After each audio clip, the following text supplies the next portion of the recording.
xam nga ni Pape Abdoulaye Touré ci collectif bi ñu tuddee ISY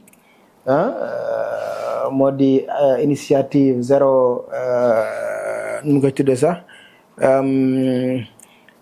Zéro impunité dañu saisiroon le président de la République par une lettre ouverte moom le ministre de la Justice Ousmane Diagne daal di jot ba sàkku ci procureur général près la cour d'appel pour mu ubbi ay enquête ci lépp loo xam ni dafa ñeeloon événement mars yi ñi nga xam ni jot nañ cee faatu ñu ci torturé ak ñenn ñi nga xam ni itam ñoom lañ jàppoon ay nervi te ñu doon def le sale boulot ngir ñu topp leen mu nekk benn initiative boo xam ni ñoom Pape Abdoulaye Touré bi nga xam ni moom tamit gis nañ cas de torture bi mu amoon ñu jàpp ko dóor ko mu damm ñu yóbbu ko kaso di ko baaganteloo entre Rebeuss et la tribunal bu Ndakaaru le tribunal de Dakar dama juum naka ngay jàngatee li nga xam ni état bi mi ngi koy def ngir leeral li nga xam ni moo xewoon ci atum 2021. Que justice soit faite pour l'amour de Dieu. Donc d'abord Pape Abdoulaye Touré est-ce que tu sais que man mënuma ko xool. Je peux pas le regarder. Je l'ai rencontré 2 ou 3 reprises yu ñu daje. mais man mënuma siggi xool ko. tellement dama ko ñeewantal. ba mënuma koon xool parce que il a vécu une atrocité. D'ailleurs moom tout son parcours il a subi une violence de l'État, une violence des nervis. Et même une violence universitaire parce que. dañ ko njëkkoon dàq université. njëkk nañ ko fa duma nag. dóor yi metti après dañ koo daax université bannir ko. ne ko dootoo inscrire ci benn université au Sénégal. c'est un homme c'est un jeune très engagé. et engagement boobu mu amoon moo tax li ko dal ko et je crois que ñi ko def loolu du torture rek mais tentative d'assassinat la woon. parce que koo xam ni biñ la jàppee da ngaa mel ni ñu doon wal dégg c'est inhumain en quelque sorte. Donc aujourd'hui mu jëlee ci ay séquelles ak ay traumatismes yu bëri kon tey kooku symbole la. et puis quand il a écrit teg benn initiative nga xamante ni moom en tant que une identité remarquable. il pourra porter le combat de toutes ces personnes qui ont été victimes. moom nag mu ngi nooyi mais tey ñaata bakkan ñoo ci rot. lu mot 84 il faut que ñu xam sur quelles circonstances. D'ailleurs démb rek maa ngi gis ay yenn certificat de genre de mort je crois que yooyu yëpp y a assez de documents assez de dossiers pour pouvoir ouvrir les enquêtes d'autant plus que bi ñu waxee loi amnistie bi mu dem conseil constitutionnel le conseil constitutionnel a déclaré que l'amnistie ne couvre pas les cas de torture et de crime hein. Donc ce qui fait que justice amatul benn lay pour def liggéeyam du dëgg.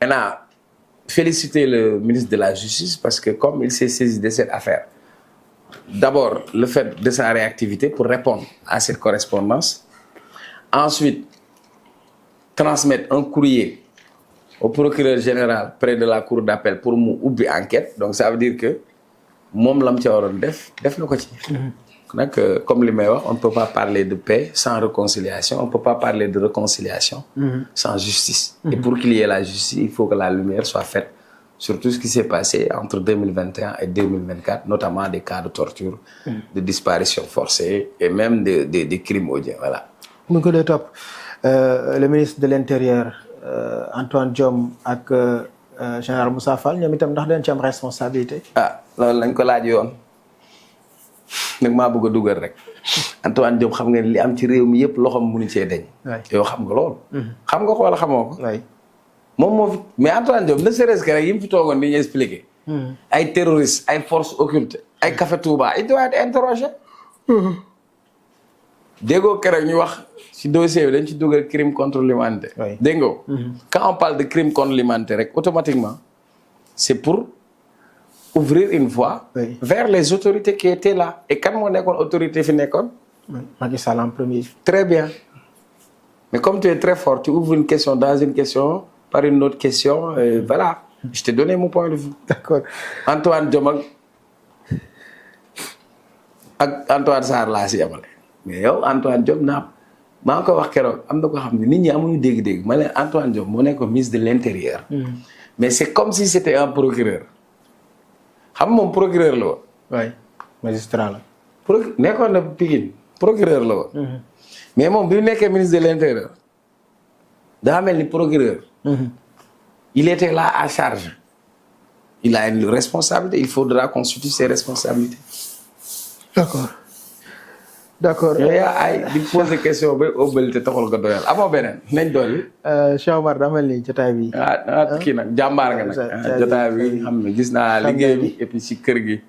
au-delà de présence bi nga am ci poser question yi ci wàllu coordonner aussi liggéey bi am ci télé bi yëpp. parfois aussi nekk ci en miniature yi fële réalisation bi vraiment.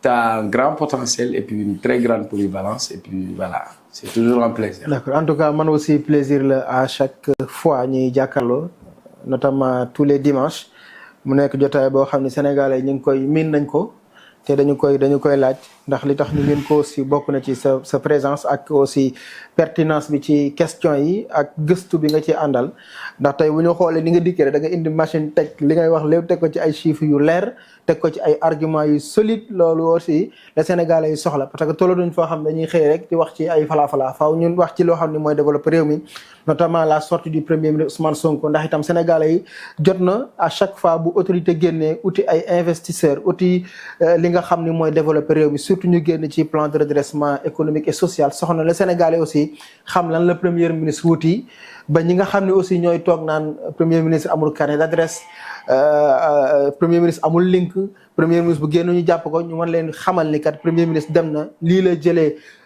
fi mu demoon mu di Turquie mu di Chine ngir njariñul Sénégal ngir itam fexe ba lépp loo xam ne luy redresser économique bu Sénégal di fexe ba ndaw ñi am xëy ndax ku wuti ay usines implanté ko Sénégal xam nga ni foofu dina am ay emploi te emploi ñi ci jariñoo du dëkk ba mu jugee mais sénégalais ñoo ciy jariñoo fexe ba aussi sénégalais aussi képp koo xam ne yaa ngi liggéey am société ngay fay impôt boobu dañ koy dugalaat ci gafak ak réew mi ngir développement Sénégal te loolu aussi boo ci wax faaw nga am ay argument yu taxaw wàññi naar bi waaw fexe naar bi dañ ko war a wàññi naar bi gars yi dañ naar baa ngi waaj a génn Sénégal ndax taxes yu bëri yiñ ko nar a teg mais en tout cas de façon plaisir la ñuy jàkkaarloo ak yow di waxtaane yow tous les dimanches mu nekk benn jotaay bu relax bàyyiwuñ dara suma jumala kafe rek ngeen bàyyi en tout cas ñu ngi lay jaajëfal vraiment. waaw merci.